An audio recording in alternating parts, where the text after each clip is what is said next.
Hi കൂട്ടുകാരെ, എൻ്റെ എല്ലാ പ്രിയപ്പെട്ടവർക്കും പുതിയൊരു വീഡിയോയിലേക്ക് സ്വാഗതം. കേൾക്കുന്ന കഥകളൊക്കെ ഇഷ്ടപ്പെടുവാണെങ്കിൽ ലൈക്ക് ചെയ്യാനും അതുപോലെ തന്നെ അഭിപ്രായങ്ങൾ കമൻറ്റ് ചെയ്യാനും ഒന്നും മറക്കരുത് കേട്ടോ. ഇന്ന് നമുക്ക് ദീപുവിൻ്റെ കഥ കേട്ടാലോ. ഞാൻ ദീപു. എനിക്ക് 18 വയസ്സ് കഴിഞ്ഞിട്ടേ ഉള്ളൂ കേട്ടോ. ഡിഗ്രി ഫസ്റ്റ് ഇയറിൽ പഠിക്കുന്നു. അമ്മയും അച്ഛനും അധ്യാപകരാണ്. അച്ഛൻ രമേശ്, അമ്മ ദീപ. ഇനിയിപ്പോൾ ഇതിലെ നായിക ആരാണെന്ന് അറിയണ്ടേ? അതും ഞങ്ങളുടെ സ്കൂളിൽ തന്നെ ഒരു ടീച്ചറാണ് കേട്ടോ.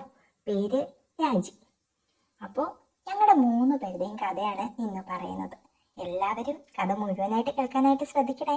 അപ്പോൾ നമുക്ക് കഥ തുടങ്ങിയാലോ. അച്ഛനും അമ്മയും പഠിപ്പിക്കുന്ന അതേ കോളേജിൽ തന്നെയാണ് ഞാനും പഠിക്കുന്നത്. അച്ഛൻ PT സാറായിരുന്നു, അമ്മയുടെ സബ്ജക്റ്റ് ഫിസിക്സും. പക്ഷേ ഞാൻ എടുത്തിരുന്ന കമ്പ്യൂട്ടർ സയൻസ് ആയിരുന്നു. അതുകൊണ്ട് തന്നെ എനിക്ക് അവരുടെ ഒന്നും ക്ലാസ്സിൽ ഇരിക്കേണ്ടി വന്നിട്ടില്ല. എങ്കിലും അധ്യാപകരുടെ മകനായതിനാൽ ഉഴപ്പാനൊന്നും പറ്റില്ലായിരുന്നു. പോരാത്തതിന് ഞങ്ങളുടെ കമ്പ്യൂട്ടർ സയൻസ് ടീച്ചർ അമ്മയുടെ ബെസ്റ്റ് ഫ്രണ്ടാണ് രാജി ടീച്ചർ. അതുകൊണ്ട് തന്നെ ക്ലാസ്സിൽ എന്ത് നടന്നാലും അപ്പോൾ തന്നെ അമ്മയുടെ ചെവിയിലെത്തും.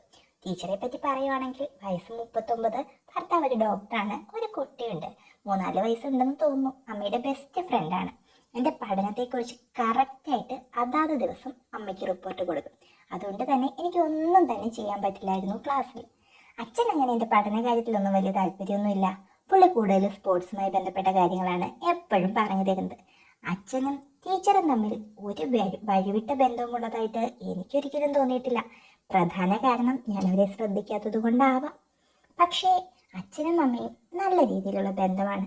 അവരുടെ മുറിയിൽ നിന്ന് രാത്രി നല്ല രീതിയിലുള്ള ശബ്ദങ്ങളൊക്കെ ഞാൻ കേട്ടിട്ടുണ്ട്. പക്ഷെ ഒരു തവണ പോലും ഒളിഞ്ഞു നോക്കാൻ എനിക്ക് തോന്നിയിട്ടില്ല. അച്ഛനെ പറ്റി പറയുകയാണെങ്കിൽ നല്ല ആരോഗ്യവാനായ മനുഷ്യനാണ് കേട്ടോ. പുള്ളി ലഹരിയിലോ അങ്ങനെ ആവശ്യമില്ലാത്ത ഭക്ഷണങ്ങളോ ഒന്നും തന്നെ ഉപയോഗിക്കാറില്ല. പുള്ളിയുടെ ആരോഗ്യമാണ് പുള്ളിയുടെ സ്വത്തെന്നാണ് പറയുന്നത്. അമ്മ നല്ല ഉരുണ്ട് തടിച്ച ഒരു സ്ത്രീയായിരുന്നു. സാധാരണ എന്നും തന്നെ രാവിലെ അച്ഛനും അമ്മയും ഒരുമിച്ചാണ് വീട്ടിൽ നിന്നും പോകുന്നത്, വീട്ടിലെ കാറിൽ. എനിക്ക് ട്യൂഷനൊക്കെ ഉള്ളതിനാൽ ഞാൻ കുറച്ച് നേരത്തെ ഇറങ്ങും. ഒരു ദിവസം രാവിലെ ഇറങ്ങുമ്പോൾ തന്നെ അച്ഛൻ അവിടെ നിന്നും പറയുന്നത് ഞാൻ കേട്ടു, ലീവാണ്, അതുകൊണ്ട് അമ്മ ഓട്ടോ പിടിച്ച് പോകേണ്ടി വരും എന്നൊക്കെ. ആദ്യത്തെ പിരീഡ് രാജി ടീച്ചറിൻ്റെതായിരുന്നു. പക്ഷെ വന്നത് വേറൊരു സാർ. ടീച്ചർ ലീവാണ്, പകരം പുള്ളിക്ക് തീർക്കാനുള്ള പോർഷൻസ് തീർക്കാനാണെന്ന് പറഞ്ഞു. ശല്യം. ഇനി 2 മണിക്കൂർ ഇങ്ങേരെ സഹിക്കണം. ടീച്ചറായിരുന്നെങ്കിൽ ആ വെളുത്ത വയറും പിന്നെ അവിടെ ഇവിടെയുമായി കാണുന്ന കുറച്ച് കാര്യങ്ങളൊക്കെ നോക്കി കുറേ നേരമൊക്കെ സമയം കളയായിരുന്നു. പെട്ടെന്ന് എൻ്റെ അടുത്തിരുന്ന ചങ്കു പറഞ്ഞു, എടാ, ഞാൻ വരുന്ന വഴിക്ക് ടീച്ചറെ കണ്ടായിരുന്നു. സ്റ്റാൻഡിൽ വെച്ച് ഒരു കാറിൽ കയറി പോകുന്നു. ഞാൻ വിചാരിച്ചു അത് നിന്റെ അച്ഛൻ്റെ കൂടെ ആയിരിക്കുമെന്ന്. നിന്റെ അച്ഛൻ്റെ കാറിൻ്റെ കൂട്ടുള്ള കാറാണ് കേട്ടോ. പിന്നെ അങ്ങനെ തോന്നാതിരിക്കാൻ പ്രത്യേകിച്ച് കാര്യമൊന്നും ഇല്ലല്ലോ. ഞാൻ പെട്ടെന്ന് ചോദിച്ചു, ഏയ്, പുള്ളിക്ക് ഇന്നെന്തോ പരിപാടിയുണ്ട്, ലീവാ. പെട്ടെന്ന് അവൻ പറഞ്ഞു, ഓ, എന്നാൽ 2 ഒരുമിച്ചായിരിക്കും കറക്കം. നിന്റെ അച്ഛനെ പറഞ്ഞിട്ട് കാര്യമൊന്നുമില്ല. അതുപോലൊരു സാധനത്തെ കണ്ട ആരായാലും വീണു പോവും മോനെ. പെട്ടെന്ന് ഞാൻ പറഞ്ഞു, ഒന്ന് പോടാ, അനാവശ്യം പറയാതെ. വേറെ വല്ല വണ്ടിയായിരിക്കും അത്. അച്ഛൻ വേറെ ഏതൊരു കാര്യത്തിന് പോയതാ. ചുമ്മാ ഓരോന്ന് പറഞ്ഞു പരത്തിയാ കൊല്ലുന്നിന്നെ ഞാൻ. എടാ, ഞാൻ പറഞ്ഞൊന്നും അല്ല ഇത്. സ്റ്റാഫ് റൂമിൽ അങ്ങനെ ഒരു സംസാരമുണ്ട്. നിന്റെ അച്ഛൻ ടീച്ചറുമായിട്ടേ കുറച്ച് കൂടുതൽ കമ്പനിയാണെന്നൊക്കെ. പെട്ടെന്ന് ഞാൻ പറഞ്ഞു, എടാ, ടീച്ചർ ഞങ്ങളുടെ ഫാമിലി ഫ്രണ്ടാ. ഫാമിലിയുമായി നല്ല ബന്ധമാണ്, അമ്മയുടെ ബെസ്റ്റ് ഫ്രണ്ടും. നീ വെറുതെ ഇത് ഫ്ലാഷ് ആക്കാനായിട്ട് നോക്കണ്ട കേട്ടോ, വെറുതെ ഓരോന്ന് പറഞ്ഞ് പരത്താനേ. പെട്ടെന്ന് അവൻ പറഞ്ഞു, ഇല്ലറിയാ, ഞാൻ ചുമ്മാ നിന്നോട് പറഞ്ഞതേ ഉള്ളൂ. ഇപ്പൊ തന്നെ ഞാനത് വിട്ടു. അവനോട് അങ്ങനെ പറഞ്ഞെങ്കിലും എൻ്റെ മനസ്സിൽ ചെറിയൊരു സംശയമൊക്കെ തുടങ്ങിയിരുന്നു. തിരിച്ചു വരുമ്പോൾ അച്ഛൻ വന്നിട്ടുമില്ല. അമ്മയോട് ചോദിച്ചപ്പോൾ ഏതോ സുഹൃത്തിനെ കൂട്ടാൻ എയർപോർട്ടിൽ പോയതാണ്, വൈകുമെന്ന് പറഞ്ഞു. ഞാൻ പിന്നെ പുറത്തേക്ക് ഇറങ്ങി. സാധാരണ അങ്ങനെ ഗ്രൗണ്ടിലൊക്കെ പോയി കൂട്ടുകാരെയൊക്കെ കണ്ട് തിരിച്ചു വരാറുണ്ട്. ഒരു 8 മണിയൊക്കെ ആയപ്പോൾ ഞാൻ വീട്ടിലെത്തിയപ്പോഴേക്കും അച്ഛനും ഉണ്ടായിരുന്നു. രാത്രി കഴിച്ചുകൊണ്ടിരിക്കുമ്പോൾ അമ്മ ചോദിച്ചു, ചേട്ടൻ എന്താ ഇത്രയും വൈകിയത്, ഫ്ലൈറ്റ് ലേറ്റായോ? ഇല്ലടി, അവൻ്റെ വീട് വരെയൊക്കെ പോയിട്ട് ഒന്ന് ഇരിക്കേണ്ട, എങ്ങനെ ഇറങ്ങാനാ, കുറേ നാൾ കഴിഞ്ഞ് പോയതല്ലേ. അമ്മ പെട്ടെന്ന് പറഞ്ഞു, രാജി ലീവായിരുന്നു, ഇന്ന് പനിയാണ് പോലും, നല്ല തലവേദനയുണ്ട്. ആഹാ, ടീച്ചർ അമ്മയോട് കാണാൻ പറഞ്ഞതാണ്. എനിക്ക് പെട്ടെന്ന് പിടികിട്ടി. കൂട്ടുകാരൻ പറഞ്ഞ കാര്യങ്ങളിൽ കൂടുതൽ വിശ്വാസം വന്നു തുടങ്ങി എനിക്ക്. അച്ഛൻ്റെ മറുപടി പറച്ചിലും ചെറുതായിട്ട് വിക്കലൊക്കെ ഉണ്ടായിരുന്നു. അതെയോ, എന്നിട്ട് നീ വിളിച്ചില്ലേ? അച്ഛൻ അത്ഭുതത്തോടു കൂടി ചോദിച്ചു. അമ്മ പെട്ടെന്ന് പറഞ്ഞു, ഉച്ചയ്ക്ക് വിളിച്ചപ്പോൾ അവൾക്ക് തീരെ വയ്യാണ്ടിരുന്നു. അതേപോലെയാണ് ശബ്ദം കേട്ടത്. വൈകിട്ട് തിരിച്ചു വിളിച്ചു. കുറവുണ്ട്, തിങ്കളാഴ്ച കാണാമെന്നാണ് പറഞ്ഞത്. അച്ഛൻ്റെ ഫോണിൽ അപ്പോഴൊരു കോൾ വന്നു. അച്ഛനത് ധൃതിയിൽ കട്ട് ചെയ്തു. ആരാന്ന് ചോദിച്ചപ്പോൾ കൂട്ടുകാരനാ, രാത്രി പാർട്ടിക്ക് പോകാൻ വിളിക്കുന്നതാന്ന് പറഞ്ഞു. അച്ഛന് അതിലൊന്നും താല്പര്യമില്ലല്ലോ. ഇപ്പോഴും ബോഡി നല്ല രീതിയിൽ നോക്കുന്നതേ. വർക്കൗട്ടും ഡയറ്റും ഒക്കെ കറക്റ്റായിട്ട് ഫോളോ ചെയ്യുന്നതാണ്. അതാണ് രഹസ്യമെന്നാണ് പുള്ളി എപ്പോഴും പറയുന്നത്. അമ്മയ്ക്കാണെങ്കിൽ അന്നെന്തോ നല്ല രീതിയിൽ മൂടുണ്ടായിരുന്നു. ഇടയ്ക്കിടെ അച്ഛനെ നോക്കി കൊതിപ്പിക്കുന്ന പോലെ എനിക്ക് തോന്നി. അപ്പോൾ ഇന്നെന്തായാലും ഒന്ന് പ്രതീക്ഷിക്കാം. ഇതുവരെ അങ്ങനെ തോന്നിയിട്ടില്ലെങ്കിലും ഇന്നതൊന്ന് കാണണമെന്ന് എനിക്ക് തോന്നി. ഞാൻ പതിയെ അവൻ്റെ മുറിയുടെ ഒരു ജനൽ മനഃപൂർവ്വം തുറന്നു വെച്ചു. എൻ്റെ മുറി മുകളിലത്തെ നിലയിലാണ്. ഒരു 12 മണിയൊക്കെ ആയപ്പോൾ ഞാൻ പതിയെ ഇറങ്ങി വന്നു. അയൽക്കാരൊക്കെ കുറവായിരുന്നാൽ മുറ്റത്ത് ഞാൻ നിന്നാലും ആരും തന്നെ ശ്രദ്ധിക്കുമായിരുന്നില്ല. അതുപോലെ ലൈറ്റും ഇല്ലായിരുന്നു. മെല്ലെ അവരുടെ മുറിയുടെ അടുത്തേക്ക് എത്തിയിട്ട് ജനൽ പതുക്കെ തുറന്നു നോക്കി. ആഹാ, തുടങ്ങിയല്ലോ. ചെറിയ വെളിച്ചം മാത്രമേ ഉള്ളൂ. ശരിക്കും കാണാനൊന്നും പറ്റുന്നില്ലായിരുന്നു. എന്നാലും എനിക്ക് മനസ്സിലായി, നല്ല ശബ്ദം കേൾക്കുന്നുണ്ട്. അച്ഛനെന്തോ വലിയ താല്പര്യമില്ലാത്ത പോലെയാണ് എനിക്ക് തോന്നിയത്. അങ്ങനെയുള്ള ശബ്ദവും അതുപോലെ തന്നെ കിടക്കുന്ന പോലെയും തോന്നി. ചുമ്മാ കിടക്കുന്നു എന്നേ മാത്രം. അമ്മയ്ക്കാണെങ്കിൽ വല്ലാത്ത ധൃതി പോലെ. ആഹാ, പെട്ടെന്ന് തന്നെ ഒരു വല്ലാത്ത ശബ്ദത്തോടു കൂടി അമ്മ മറിഞ്ഞു. എന്താ ചേട്ടാ, ഇന്നെന്താ ഒരു താല്പര്യമില്ലാത്തതുപോലെ? ഒന്നുമില്ലടി, ലോങ് ഡ്രൈവ് ഒക്കെ ചെയ്ത് വന്നതല്ലേ, അതിൻ്റെ ഒരു ക്ഷീണമുണ്ട്. നിനക്കെന്തായാലും കഴിഞ്ഞില്ലേ, വാ കിടക്കാം. ഓ, സാധാരണ എത്ര ക്ഷീണിച്ചാലും എന്നെ കൊല്ലുന്നതാണല്ലോ. പതുക്കെ അച്ഛനെ തൊട്ടുകൊണ്ട് അമ്മ പറഞ്ഞു. അച്ഛൻ തടഞ്ഞു. വേണ്ടടി, ഇന്നെന്തോ ഒരു മൂടില്ല. നാളെ ഇതിൻ്റെ പലിശയും ചേർത്ത് നിനക്ക് ഞാൻ തന്നേക്കാന്നേ. അച്ഛൻ പറഞ്ഞപ്പോഴേക്കും അമ്മ ചിരിച്ചുകൊണ്ട് കിടന്നു കഴിഞ്ഞു. പതിയെ അച്ഛൻ തിരിഞ്ഞു കിടന്നു. ഉറക്കം നടിച്ചു. അമ്മ ഉറങ്ങിയെന്ന് തോന്നുന്നു. അമ്മ ക്ഷീണം കാരണമായിരിക്കും പെട്ടെന്ന് ഉറങ്ങി. അച്ഛൻ മെല്ലെ ഫോൺ എടുത്തു. ആരോടോ ചാറ്റ് ചെയ്ത് തുടങ്ങി. ഇടയ്ക്ക് അമ്മയെ ശ്രദ്ധിക്കുന്നുണ്ട്. ടീച്ചറാണ് അപ്പുറത്തുനിന്ന് എനിക്ക് അപ്പോഴും മനസ്സിലായി. പതിയെ അച്ഛൻ തുടർന്നുമുണ്ട്. പരസ്പരം ചാറ്റിംഗ് ആണ്. പതിയെ ഫോണും എടുത്തുകൊണ്ട് അച്ഛൻ ബാത്റൂമിലേക്കാണ് നടക്കുന്നത്. ഞാൻ പതിയെ മുകളിലേക്ക് പോയി. പിറ്റേന്ന് അവധി ദിവസമായതിനാൽ രാവിലെ തന്നെ തിരക്കൊന്നുമില്ലായിരുന്നു. അമ്മ അടുക്കളയിലുണ്ടായിരുന്നു. അച്ഛൻ എഴുന്നേറ്റിട്ടില്ല. മെല്ലെ ഞാൻ പോയി അച്ഛൻ്റെ ഫോൺ എടുത്ത് തലേ ദിവസം ചാറ്റ് ഒന്ന് നോക്കാനായി ശ്രമിച്ചു. പക്ഷെ അത്രത്തോളം സമയമില്ലാത്തതിനാൽ ഫോണിലെല്ലാം പകർത്തിയെടുത്തു. ചായ കുടിച്ചതിന് ശേഷം റൂമിൽ പോയിട്ട് അത് പരിശോധിക്കാൻ തുടങ്ങി. ടീച്ചറിൻ്റെ പേര് അതുപോലെ തന്നെ രാജി ടീച്ചർ എന്നാണ് സേവ് ചെയ്തിട്ടുള്ളത്. എന്താ മാഷേ, ഉറങ്ങിയോ? ഫസ്റ്റ് ചാറ്റാണ് കേട്ടോ ടീച്ചറിൻ്റെ. അച്ഛൻ മറുപടി കൊടുക്കുന്നു. ഇല്ല, എൻ്റെ പെണ്ണിൻ്റെ മെസ്സേജിന് വേണ്ടി കാത്തിരിക്കുകയായിരുന്നു. അവളെ ഇപ്പോൾ ഉറക്കിയതേ ഉള്ളൂ. അങ്ങനെ വെറുതെ ഉറക്കാൻ വഴിയില്ല. ടീച്ചറെ എന്തൊക്കെയോ ചെയ്തു. പാവം, എത്ര കാലമായി സഹിക്കുന്നു. ഇല്ല, ഇന്ന് അവൾക്ക് എന്തോ വല്ലാത്ത താല്പര്യമായിരുന്നു. പക്ഷേ ഞാൻ പെട്ടെന്ന് നിർത്തി. എനിക്കൊരു മൂഡില്ലായിരുന്നു. ക്ഷീണം കാണും. പകലേ ഇവിടെ എന്തൊക്കെയായിരുന്നു. ഉച്ചയ്ക്ക് അവളോട് സംസാരിക്കുമ്പം പോലും എന്തായിരുന്നു. എൻ്റെ സംസാരം കേട്ടിട്ട് അവൾക്ക് എന്തെങ്കിലും സംശയം തോന്നിയോ ആവോ. അതൊക്കെ അല്ലേ എൻ്റെ മോളെ ഒരു രസം. നിന്റെ കെട്ടിയോനെ വരുന്നു പറഞ്ഞതുകൊണ്ടാ. അല്ലെങ്കിൽ ഞാൻ എന്തൊക്കെയോ ചെയ്ത് കൂട്ടിയനെ. പിന്നെയും എനിക്ക് ശരിക്കും നിന്നെ അങ്ങോട്ട് ഒട്ടും തന്നെ മതിയാകുന്നില്ല കേട്ടോ. ഓ, അത് ഓർമ്മിപ്പിക്കല്ലേ. അങ്ങേരെ കൊണ്ടുള്ള ഉപദ്രവം അല്ലാണ്ട് എന്തെങ്കിലും ഗുണമുണ്ടോ? കിടപ്പുണ്ട് കൂർക്കം വലിച്ചപ്പുറത്ത്. എന്തൊക്കെയോ ചെയ്തിട്ട് പോവും. പിന്നെ സാറിനാണെങ്കിൽ അവിടെ അവളുണ്ടെന്നെങ്കിലും പറയാം. എനിക്ക് പിന്നെ ഞാൻ തന്നെ ശരണം. ഞാൻ അങ്ങോട്ട് വരട്ടെ, വെറുതെ നീ മാത്രം ആക്കണ്ട. എനിക്ക് വേണമെന്നുണ്ട്, പക്ഷെ റിസ്ക് എടുക്കാൻ വയ്യ. തൽക്കാലം ഒന്ന് വിളിക്കാം. കണ്ട് സംസാരിക്കാം അല്ലേ. എനിക്കിത് വായിച്ചപ്പോൾ തന്നെ എന്തോ പോലെ തോന്നി. അമ്മയെ ഓർക്കുമ്പോൾ ചെറിയൊരു കുറ്റബോധം ഉണ്ടെങ്കിലും അച്ഛൻ അമ്മയ്ക്കും കൊടുക്കുന്നുണ്ടല്ലോ. അവരുടെ ഒന്ന് കാണണമെന്ന് എനിക്ക് ആഗ്രഹം തോന്നി. ഞാൻ അവരെ കൂടുതൽ നിരീക്ഷിക്കാൻ തീരുമാനിച്ചു. ഡെയിലി ചാറ്റും വിളിയും ഒക്കെ ഉണ്ടായിരുന്നു, അല്ലാതെ കാര്യമായിട്ടൊന്നുമില്ല. ഇടയ്ക്ക് രാജി ടീച്ചർ വീട്ടിലേക്കൊന്ന് വന്നപ്പോൾ അമ്മയൊന്ന് മാറിയ തക്കത്തിന് എന്തൊക്കെയോ ചെയ്യുന്നുണ്ടായിരുന്നു. നല്ലൊരു അവസരത്തിനായിട്ട് അവർ കാത്തു നിൽക്കണമെന്ന് എനിക്ക് തോന്നി. പെട്ടെന്ന് ഞങ്ങളുടെ ഒരു ടൂർ വന്നു. സ്റ്റാഫായിട്ട് അമ്മയ്ക്ക് കൂടെ പോകേണ്ടി വന്നു. ഞാനിട്ട് പോയതുമില്ല. എന്തായാലും അവർ ഈ അവസരം മുതലെടുക്കുമെന്ന് എനിക്ക് ഉറപ്പായിരുന്നു. ഞാനാണെങ്കിൽ ഇവിടെയുള്ള നാട്ടിലെ കൂട്ടുകാരുടെയൊക്കെ കൂടെ പിന്നീട് ഒരു ടൂർ പ്ലാൻ ചെയ്യുന്നുണ്ട് എന്ന് പറഞ്ഞ് വിദഗ്ധമായി ഒഴിഞ്ഞു മാറി. ചൊവ്വാഴ്ച രാത്രി അവർ പോയി. പിറ്റേന്ന് ഞാൻ ഉണർന്നപ്പോൾ രാവിലെ കുറച്ച് വൈകിയിരുന്നു. വീട്ടിലാരും ഉണ്ടായിരുന്നില്ല. ടൂറാണെങ്കിൽ ഞങ്ങളുടെ ബാച്ചിന് മാത്രമായിരുന്നു. അതുകൊണ്ട് അച്ഛന് വേറെ ക്ലാസ്സൊക്കെ ഉണ്ടായിരുന്നു. ഉച്ചയ്ക്ക് അച്ഛനൊന്ന് വിളിച്ചു. വൈകിട്ട് കുട്ടികൾക്ക് കോച്ചിങ് ഉണ്ടെന്നും ലേറ്റ് ആവുമെന്നൊക്കെ പറഞ്ഞു. കോച്ചിങ് ആർക്കാണെന്ന് എനിക്ക് നല്ല രീതിയിൽ മനസ്സിലായിട്ടുണ്ടായിരുന്നു. എങ്കിലും അച്ഛനല്ലേ, ഒന്നും പറയാൻ പറ്റില്ലല്ലോ. ഞാൻ ആലോചിച്ചു. പെട്ടെന്ന് തന്നെ സമയം കളയാതെ ഞാൻ ബൈക്ക് എടുത്ത് രാജി ടീച്ചറിന്റെ വീടിനടുത്തേക്ക് പോയി. അവരെ എത്തിയിട്ടില്ലെന്ന് തോന്നുന്നു. കുറച്ച് കഴിഞ്ഞപ്പോൾ അച്ഛൻ്റെ കാറ് അവരുടെ ഗേറ്റിൻ്റെ അടുത്ത് വന്നു നിന്നു. ടീച്ചർ ഇറങ്ങി ഗേറ്റ് തുറന്നു കൊടുക്കുന്നു. കാറ് മെല്ലെ പോയി പാർക്ക് ചെയ്തു. അച്ഛൻ ഇറങ്ങി വന്നു. വേറെ ഒന്നും ആലോചിക്കാതെ അച്ഛൻ ടീച്ചറിനെ പെട്ടെന്ന് തന്നെ പിടിച്ചെടുപ്പിച്ചു. ഒരൊറ്റപ്പെട്ട ഏരിയയാണ്, അതുകൊണ്ട് ഞാൻ പുറത്ത് നിൽക്കുന്നതോ അവരകത്ത് ചെയ്യുന്നതോ ആരും തന്നെ അറിയുന്നില്ല. പെട്ടെന്ന് അച്ഛൻ ടീച്ചറിനെ അതേ രീതിയിൽ തന്നെ എടുത്തുകൊണ്ട് വീടിനുള്ളിലേക്ക് നടന്നു. കുറച്ചു നേരം കഴിഞ്ഞ് ഞാൻ മെല്ലെ അവരുടെ വീടിനടുത്തേക്ക് നീങ്ങി. ഭാഗ്യം, ഡോറൊന്നും പൂട്ടിയിട്ടില്ല. പെട്ടെന്നുള്ള ഒരു ചിന്തയിൽ അകത്തേക്ക് പോയതാണ്. ശബ്ദമുണ്ടാക്കാതെ ഞാനും അകത്ത് കിടന്നു. അവരുടെ വസ്ത്രങ്ങളെല്ലാം അവിടെ എവിടെയായിട്ട് ചിതറിക്കിടക്കുന്നു. ഒരു മുറിയിൽ നിന്നും ഒരു ചെറിയ ശബ്ദം കേട്ടു. ഞാൻ പെട്ടെന്ന് തന്നെ പോയി ഒന്ന് നോക്കി. അവിടെ അച്ഛൻ ബെഡിലേക്ക് അവരെ ഇരുത്തിയേക്കാണ്. ടീച്ചർ പതിയെ ഇരിക്കുന്നു. പക്ഷേ എന്തൊക്കെയാണ് അവിടെ നടക്കുന്നതെന്ന് എനിക്ക് വിവരിക്കാൻ പറ്റുന്നില്ല. ഞാൻ ആകെ ഉണർന്നിരുന്നു.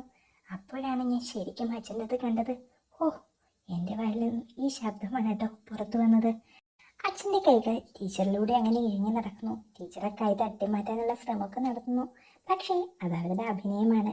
പതുക്കെ ടീച്ചർ എന്തൊക്കെയോ പറയുന്നുണ്ട്. അച്ഛനത് നന്നായിട്ട് ആസ്വദിച്ച് ചിരിക്കുന്നു. അതിൻ്റെ ഇടയിൽ കാര്യപരിപാടികളൊക്കെ നല്ല രീതിയിൽ നടക്കുന്നുണ്ട് കേട്ടോ. എനിക്ക് ഒന്ന് പിടിക്കാൻ തോന്നി. ഒന്ന് പിടിച്ചാലോ? ആ, ഇത് കണ്ടിട്ടാവുമ്പോൾ എനിക്ക് പ്രത്യേക രീതിയായിരിക്കും. ഞാൻ ആലോചിച്ചു. അങ്ങനെ തന്നെ ചെയ്യുകയും ചെയ്തു. ഏകദേശം 45 മിനിറ്റ് എടുത്തു കേട്ടോ അവരുടെ കാര്യങ്ങളൊക്കെ ഒന്ന് അടങ്ങാനായിട്ട്. പെട്ടെന്ന് ടീച്ചർ പറഞ്ഞു, എൻ്റെ മാഷേ, എന്തിനാ ഇത്ര ആക്രാന്തം? എന്നെ ആദ്യമായിട്ട് കാണുന്ന പോലെ. എത്ര കൊല്ലായി ഈ കലാപരിപാടികളൊക്കെ തുടങ്ങിയിട്ട്? ഞാൻ ജോയിൻ ചെയ്ത് 1 മാസം തികയുന്നതിന് മുമ്പേ മാഷ് ഉപ്പ് നോക്കിയതല്ലേ? അച്ഛൻ പെട്ടെന്ന് പറയുന്നു. നിന്നെ മാത്രം എനിക്ക് മതിയാവുന്നില്ല എൻ്റെ പൊന്നെ. ഇപ്പോഴാണെങ്കിൽ അവളുടെ കൂടെ ആണെങ്കിലും നിന്നെ തന്നെയാണ് ഞാൻ മനസ്സിൽ. പിന്നെ എന്തോ ഒരു ഭാഗ്യത്തിന് പേര് വിളിച്ചു പോകുന്നില്ല. വെറുതെ ടീച്ചറുടെ കൈക്ക് പണിയാക്കണ്ട. ഇതാരും സഹിക്കത്തില്ല കേട്ടോ. ബെസ്റ്റ് ഫ്രണ്ടൊക്കെ അങ്ങോട്ട് മാറി നിൽക്കും. ഇപ്പോൾ തന്നെ സ്റ്റാഫ് റൂമിൽ കുറച്ചൊക്കെ സംസാരമുണ്ട്. നമ്മൾ കുറച്ചുകൂടി ശ്രദ്ധിക്കുന്നതാണ് നല്ലത്. അച്ഛൻ പറഞ്ഞു. ഞാനും കേട്ടിരുന്നു. ആരോ ഇത് പറഞ്ഞു നടത്തുന്നു. കണക്ക് മാഷാണെന്ന് തോന്നുന്നു ഇത് പറഞ്ഞു പരത്തുന്നത്. സത്യം പറഞ്ഞാൽ പുള്ളിക്കാരൻ അവളുടെ അടുത്തോട്ട് പോകുമ്പോൾ എനിക്കൊരു ഭയമുണ്ട്, എന്തെങ്കിലും പറഞ്ഞാലോ എന്ന്. എന്നിട്ട് ഒരു ദിവസം എന്തോ അർത്ഥം വെച്ച് സംസാരിച്ചതിനെ ഞാൻ പിടിച്ചൊന്ന് വരട്ടുകയും ചെയ്തു.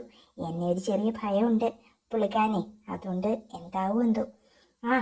ആരെങ്കിലും എന്തെങ്കിലും കണ്ടാൽ പിന്നെ എല്ലാം തീർന്നത് തന്നെ. ടീച്ചറിന്റെ ശബ്ദത്തിൽ ഒരു പേടിയുണ്ട്. അതുകൊണ്ട് ഒന്ന് ശ്രദ്ധിക്കുന്നത് നല്ലതാണ്. ടീച്ചർ അങ്ങനെ പറഞ്ഞുകൊണ്ട് അച്ഛനിലേക്ക് കൂടുതൽ അടുത്തു. നമ്മൾ ശരിക്കും കയറിയിട്ടില്ലാത്ത ഏതെങ്കിലും ക്ലാസ് മുറി ഉണ്ടോ? സ്കൂളിലും കോളേജിലൊക്കെ ഓരോ മുക്കിലും മൂലയിലും വെച്ച് നമ്മൾ ആഘോഷിച്ചിട്ടുണ്ടല്ലോ. ടീച്ചർ പെട്ടെന്ന് അതൊക്കെ ആലോചിക്കുമ്പോൾ ഒരു ത്രില്ല് തന്നെയാ. കഴിഞ്ഞ ടൂറിന് പോയപ്പോഴേ എന്തൊക്കെയായിരുന്നു ഗോവയിലെ ആ ബീച്ചിൽ വെച്ച്. എനിക്കിപ്പോൾ അത് ഓർക്കുമ്പോൾ തന്നെ ഒരു കുളിരാ. അതൊക്കെ നമുക്ക് ഇനിയും നടത്താടി മോളെ. ആരും ഒന്നും അറിയില്ല. പിന്നെ എൻ്റെ മോളെവിടെ? പെട്ടെന്ന് അവൾ പറഞ്ഞു. അത് അയാൾ ഹോസ്പിറ്റലിലേക്ക് കൂട്ടും. മോളുടെ കാര്യത്തിൽ എന്നേക്കാൾ ശ്രദ്ധ അയാൾക്ക് അറിയില്ലല്ലോ കൊച്ചിൻ്റെ യഥാർത്ഥ അച്ഛൻ അയാളല്ലെന്നൊക്കെ. അതൊന്നും അറിഞ്ഞില്ലെങ്കിലും വേണ്ടില്ല. എനിക്ക് തോന്നുമ്പം എനിക്ക് അവളെ ഒന്ന് കണ്ടാൽ മതി. അന്നേ ശരിക്കും അവളെ കളയാതിരുന്നത് നന്നായി. ഇപ്പം അയാൾക്കൊരു സമാധാനം ഉണ്ടല്ലോ, ഒരു കുട്ടിയായെന്നുള്ളത്. അത് തന്നെ ഞാനും അതാ ചിന്തിക്കുന്നത്. അവൾക്കാണെങ്കിൽ മാഷിൻ്റെ ഫേസ് കട്ടൊന്നും ഇല്ലാതാനും. അതുകൊണ്ട് സംശയവും തോന്നിക്കില്ല. പിന്നെ ഓർമ്മയുണ്ടോ, കുഞ്ഞ് ജനിച്ച് 1 മാസം കഴിയുന്നതിന് മുൻപ് എന്തൊക്കെയാ മാഷി ചെയ്തതെന്ന്? ഞാൻ കരുതി ഇതെൻ്റെ വയറ്റിലായ സമയത്ത് 2 മാസമായപ്പോൾ തൊട്ട് എന്തൊക്കെയാ ചെയ്യുന്നേ, അപ്പോഴേ അത് പോകുന്നു. അതിൻ്റെ ഒരു ഭാഗ്യം അല്ലടി മോളെ. ഇതൊക്കെ എനിക്കറിയാവുന്നതാ. ആദ്യത്തെ തവണയല്ലല്ലോ. ഇതുപോലെ തന്നെയായിരുന്നു ഞാൻ എൻ്റെ വീട്ടിലും. അപ്പോൾ ഇനിയും വേണമെന്നാണോ? നിർത്തിയിട്ടില്ലല്ലോ, നമുക്ക് നോക്കാം. കണ്ണം നിറുക്കി കാണിച്ചുകൊണ്ട് അച്ഛൻ പറഞ്ഞു. അച്ഛൻ നേരെ അതൊക്കെ കണ്ട് നന്നായിട്ടൊന്ന് അനക്കിയിട്ട് ഞാനും വീട്ടിലേക്ക് ഇറങ്ങി. അച്ഛൻ വൈകിയാണ് വീട്ടിലെത്തിയത്. അവർ വീണ്ടും 1-2 തവണയൊക്കെ കഴിഞ്ഞ് കാണും. എനിക്ക് ശരിക്കും അച്ഛനോട് വെറുപ്പ് തോന്നി. അമ്മ അറിയാതെ ഒരു കുഞ്ഞിനെയും ഉണ്ടാക്കിയിട്ട് ആ ബന്ധം ഇന്നും തുടർന്നുകൊണ്ടിരിക്കുന്നു. ഒരുപോലെ കൂട്ടുകാരിയും ഭർത്താവിനെയും വഞ്ചിക്കുന്ന എന്തായിരിക്കും ആ ടീച്ചറിനെ ഞാൻ പറയേണ്ടത്? രാജിയെ. എനിക്ക് ശരിക്കും ടീച്ചറെന്ന് പോലും വിളിക്കാൻ തോന്നിയില്ല. പിന്നീടുള്ള 2 ദിവസങ്ങളിലും ഇതൊക്കെ തന്നെയായിരുന്നു അവരുടെ വീട്ടിൽ. ഞാൻ കാണാനായിട്ട് പോയില്ല. നാട്ടിലെ ഒരു കൂട്ടുകാരൻ വിദേശത്ത് പോകുന്നതിൻ്റെ തിരക്കിലായിരുന്നു ഞാൻ. അവൻ്റെ സഹായത്തിന് ഞാനും അവൻ്റെ കൂടെ തന്നെയായിരുന്നു. അടുത്ത ദിവസം ശനിയാഴ്ച ഞാൻ അവനെ എയർപോർട്ടിൽ കൊണ്ടാക്കാനെന്നും പറഞ്ഞ് രാവിലെ വീട്ടിൽ നിന്ന് ഇറങ്ങി. കുറച്ചു നേരം വീടിനടുത്തുള്ള ജംഗ്ഷനിലൊക്കെ പോയി നിന്നു. എന്നിട്ട് അച്ഛൻ്റെ കാർ ഒന്ന് ഫോളോ ചെയ്യാനായിരുന്നു പ്ലാൻ. പക്ഷേ 1/2 മണിക്കൂർ കഴിഞ്ഞപ്പോൾ എൻ്റെ പ്രതീക്ഷകളെല്ലാം തീടം മറിച്ചുകൊണ്ട് ടീച്ചറിൻ്റെ കാറ് എൻ്റെ വീട്ടിലേക്കുള്ള വളവ് തിരിയുന്നത് ഞാൻ കണ്ടു. ഇന്ന് വീട്ടിൽ വെച്ചാണോ? കുറച്ച് കഴിഞ്ഞ് ഞാനും വീട്ടിലേക്ക് പോയി. ടീച്ചറിൻ്റെ കാർ അവിടെ കിടക്കുന്നത് കണ്ടു. ബൈക്ക് വെളിയിൽ വെച്ചിട്ട് ഞാൻ അകത്തേക്ക് നടന്നു. മെയിൻ ഡോർ ലോക്കായതിനാൽ ഞാൻ മെല്ലെ ഏണി വഴി മുകളിലേക്ക് കയറി. ടെറസിന്റെ ഡോർ വഴി അകത്തേക്ക് കടന്നു. താഴത്തെ റൂമിലേക്ക് പോയി ഒന്ന് ഒളിഞ്ഞു നോക്കി.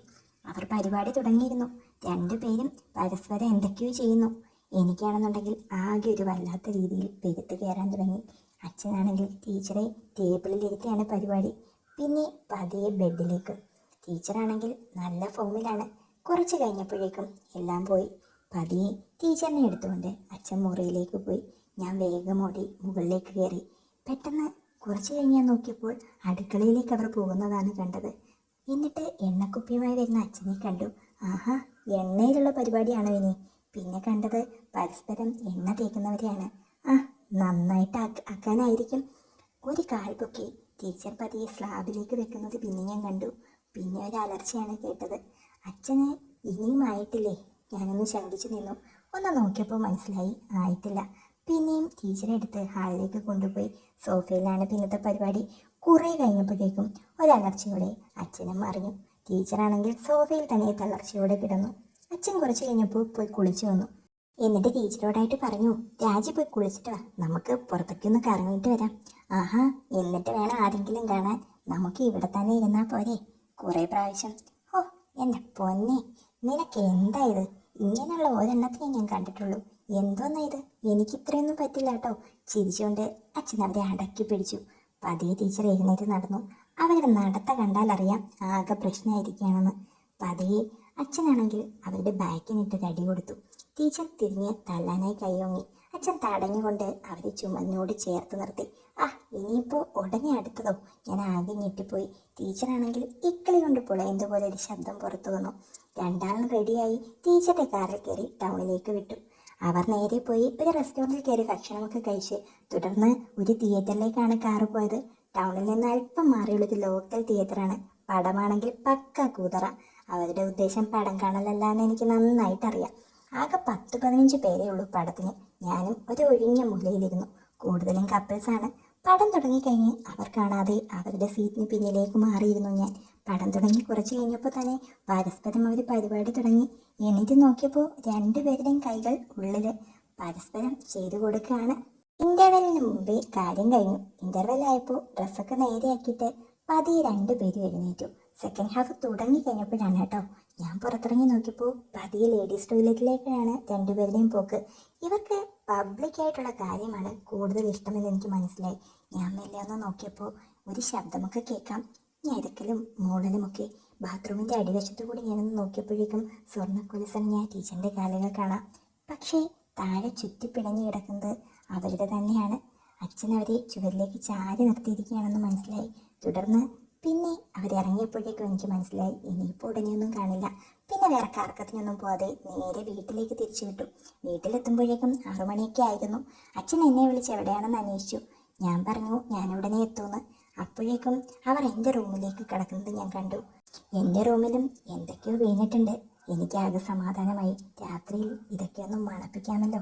ഒന്നുകൂടി കഴിഞ്ഞിട്ട് ടീച്ചർ പോയി. ഞാനാണെങ്കിൽ രാത്രി ആ മണമൊക്കെ ആലോചിച്ചും ഷീറ്റൊക്കെ മണപ്പിച്ചും കുറേ പ്രാവശ്യം നടത്തിയിരുന്നു. പിറ്റേന്ന് ഞായറാഴ്ച ആയിരുന്നാൽ പരിപാടിയൊന്നും നടക്കത്തില്ലല്ലോ. എനിക്ക് മനസ്സിലായി ടീച്ചറിൻ്റെ ഭർത്താവ് ലീവാണ്. പിറ്റേന്ന് രാവിലെ അമ്മ തിരിച്ചു വരും. എനിക്കറിയാം ഞായറാഴ്ച ആയിരുന്നാൽ വലിയ തിരക്കൊന്നും ഇല്ലല്ലോ. കുറച്ച് കഴിഞ്ഞപ്പോൾ ഞാൻ കേട്ടു പുറത്ത് അമ്മയുടെ ശബ്ദം. ഞാൻ ഓടിപ്പോയി അമ്മയെ കെട്ടിപ്പിടിച്ചു. അമ്മ തിരിച്ചും. ആദ്യമായി അമ്മയുടെ മാർദ്ദങ്ങൾ എൻ്റെ ശരീരത്തിൽ അമർന്നപ്പോൾ എനിക്ക് എന്തോ പോലെ തോന്നി. എൻ്റെ മനസ്സിലപ്പോൾ ടീച്ചറിൻ്റെയും അച്ഛൻ്റെയും മുഖമാണ് തെളിഞ്ഞത്. അവരുടെ പരിപാടികളും എൻ്റെ മനസ്സിലേക്കും അതൊരു വല്ലാത്ത വിത്തുകൾ പാകി തുടങ്ങി കഴിഞ്ഞിരുന്നു.